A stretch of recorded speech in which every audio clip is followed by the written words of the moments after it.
What's going on, guys? Joe here from Odyssey Off-Road. I just wanted to real quick pop in before this video starts and thank you guys. We have just hit, as of a few days ago, 2,000 subscribers on the channel. I got to be honest with you, when I started the channel a little over 2 years ago, I never imagined even getting to 1,000 subscribers, let alone now being at 2,000 subscribers and still going. Um, it's mind-boggling to me. Um, I don't there's a lot of good channels out there that put out a lot of great content, and I appreciate you guys tuning into my videos. And if you guys are getting something out of them and you're enjoying them, that's awesome, because that's really why I do them. Like I said, I never really imagined the channel getting to this point. Not that it's a huge channel by any means, but to get to 2,000 subscribers is a little humbling. For 2,000 of you to hit a subscribe button to follow my videos, um, I'm very, very appreciative. So hope you guys enjoy this next video. We're going to keep plugging along here on the channel. Like I said, we got a new side-by-side coming, so stay tuned for that. Hopefully the reveal will be in the next few weeks. I'm hoping, fingers crossed, but we'll see what happens with that. But I hope you guys enjoy this next video. Again, thanks for subscribing. If you haven't subscribed already, consider doing so, and we'll see you guys in the next one. What's going on, guys? Thanks for tuning into the channel here for another video. I know it's been a while for this Raptor 350. I keep getting questions about the machine and what's been done to it, any updates, if I've done, exhaust and this and that and the other thing. So I figured I'd give you guys a little bit of an update on it. We have done a few things since the last video on the machine. And quite honestly, the machine hasn't been ridden in a while. It's my daughter's, and she doesn't ride all the time. So I take it out once in a while, like I am right now on the trails here. Pretty much. I don't know if you can see from here, but my house is other side of those trees. Where my neighborhood is, I should say. So there's some trails here behind the house. Just taking it for a quick rip, get the gas through the carburetor and not let it sit. So I figured it'd be a good time to do a little video and a quick update on what we've done to it and how it's been since we've had it. So since the last video, and I'll post some pictures here of what it looked like when we first got it for those of you who's first tuning in.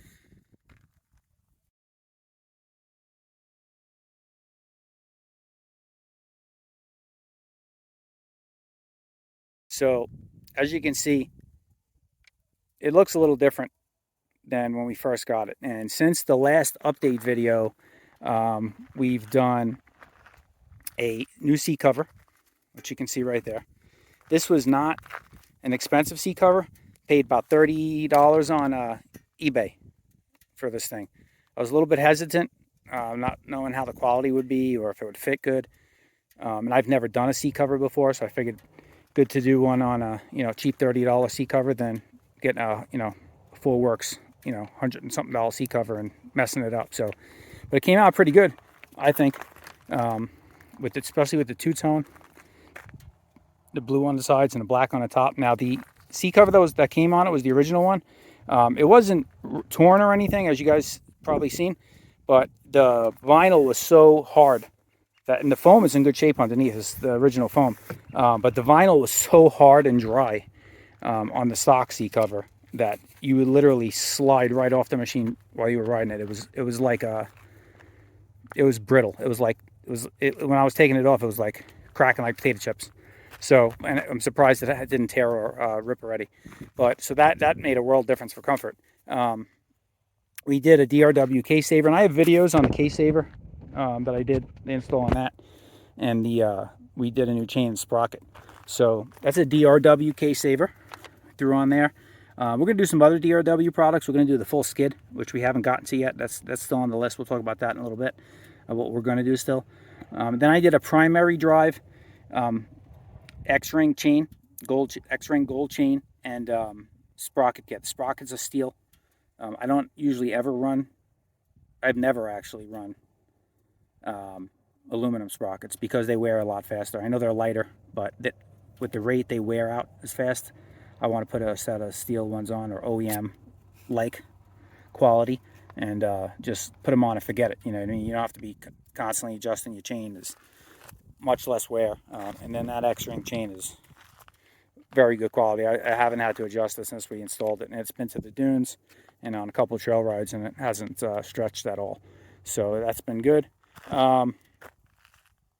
Besides that, from what you've seen, if you guys are just first time tuning in to this Raptor 350, I have other 2 other videos. This is kind of part 3. But if you haven't seen those, we did, as you've seen in the photos I posted, had that ugly 6-pack rack on there. We got rid of that, put an Alba grab bar. We also got rid of the plastic front bumper and put the Alba front bumper on there. We also did some Pro Taper. These are Raptor bend 7/8 handlebars. No risers or nothing, just stock height. So Raptor bend bars, same as I put on my Raptor 700. And then we did the ODI lock-on grips. So as far as that goes, not much else really. Well, yeah, visually, actually, there is one more thing. So you see the, I don't know if you guys caught it in the photos I dropped here a couple minutes ago, but you see the decals are new. When we got the machine, it had one decal on this side, and on that side it was missing. And the one on this side was all cracked and faded and looked horrible. So I took that one off. I ordered 2 new ones. They're a little bit newer font, so I don't know if it's from a different year, but I found them on eBay. Guy had 2 left, so I bought them. I polished the plastics up a little bit and then put them on. Really, cleaned it up. It looks pretty factory. The front decals are in good shape still, so we left those. This machine really was in pretty good shape. It was just neglected and sat a lot, I think. And so hence a lot of the things I've been doing is just cosmetic stuff, cleaning it up, new chain, new sprocket, stuff that was just neglected. That was everything pretty much original on this machine from what I've seen. When we first got it, we did, first thing I did was obviously dump the oil. Oil was pretty, I don't know, it's pretty dirty. The oil filter had looked like clutch fibers in it. So I think the clutch was coming apart. So I replaced the clutch pack and the springs with the Tusk performance clutch.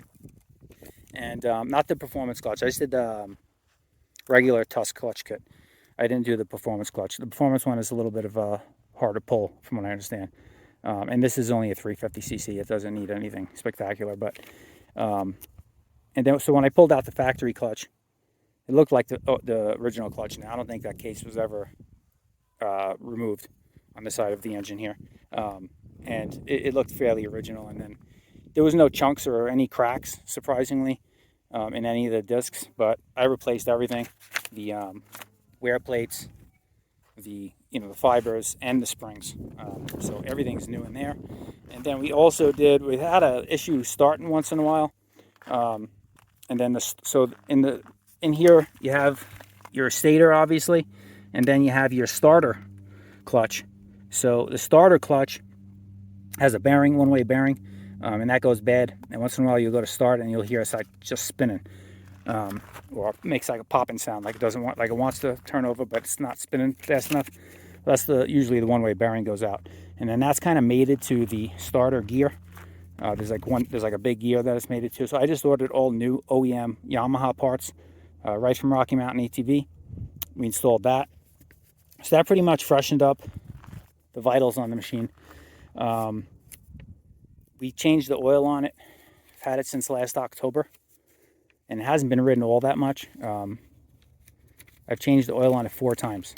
And the first time was when we first got it, and I did just dumped the oil, put fresh oil in it, I put nothing fancy in it. I just put like Valvoline 4-stroke, ATV oil in there, something cheap, just to I knew I was going to dump it out right away. I just wanted to run it with that a little bit, a couple hours, and then flush it out.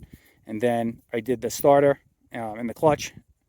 So we flushed it out, did it again. I put AMSOIL in there, and then I've changed it twice since, because I was still getting like these, it almost looked like fuzz, like fibers in the oil filter every time I changed the oil. So the last time everything was still spotless, nice and clean.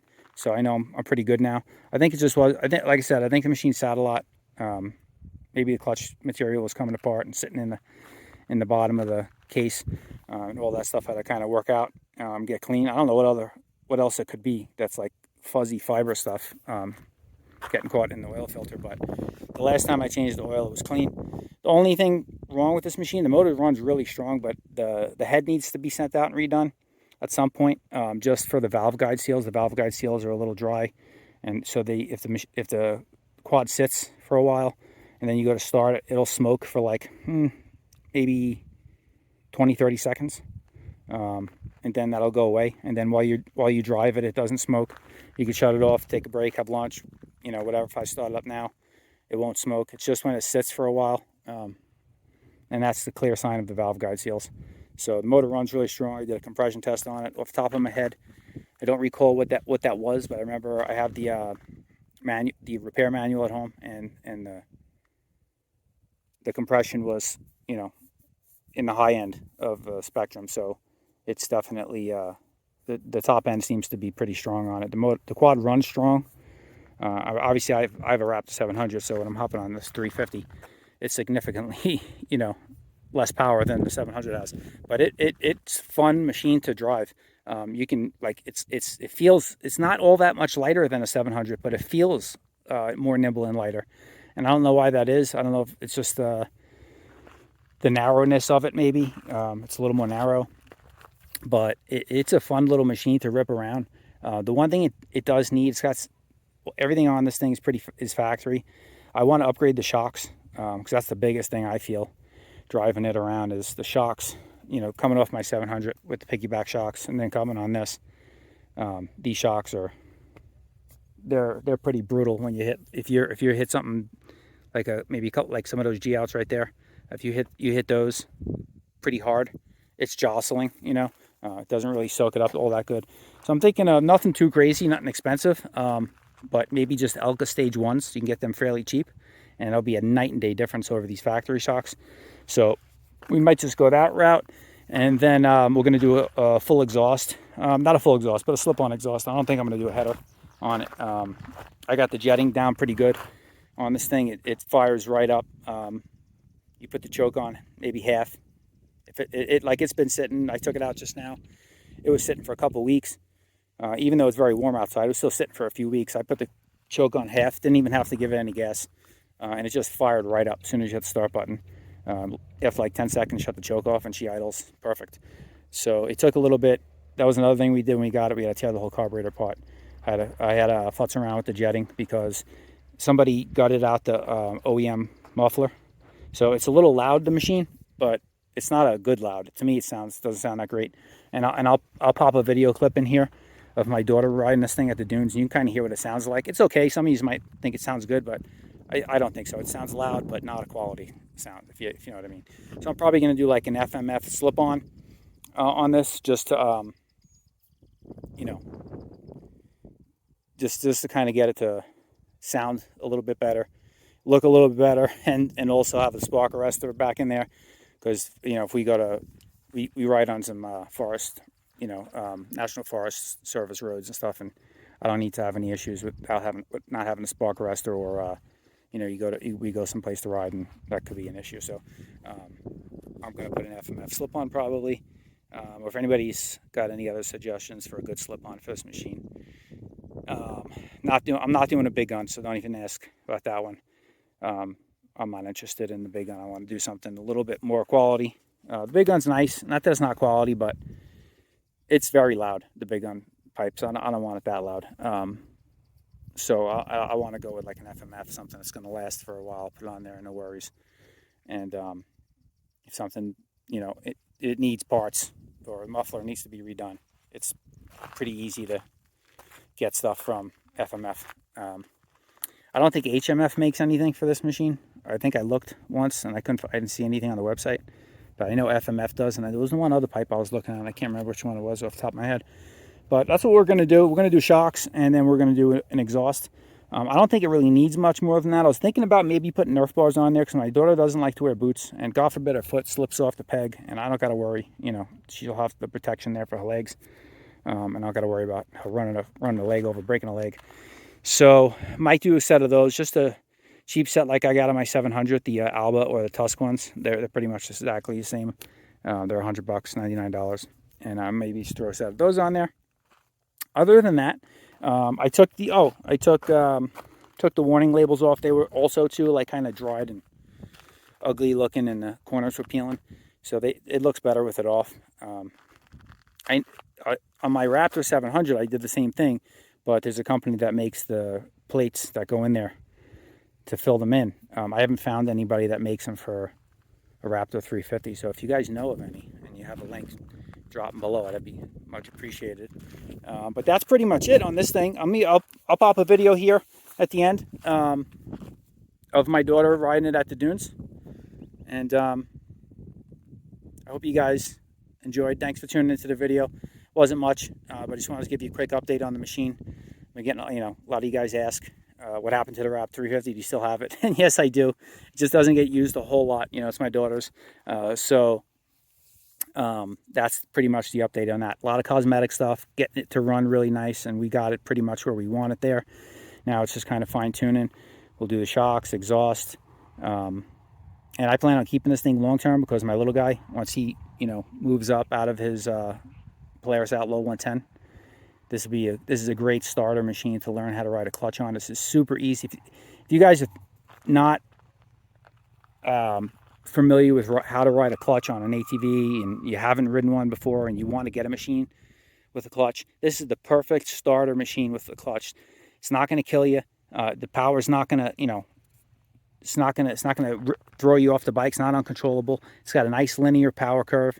The clutch is super, super nice. It's almost impossible to stall this thing. It's terrific. My daughter learned how to ride a clutch on it. She was super nervous, and she picked it right up.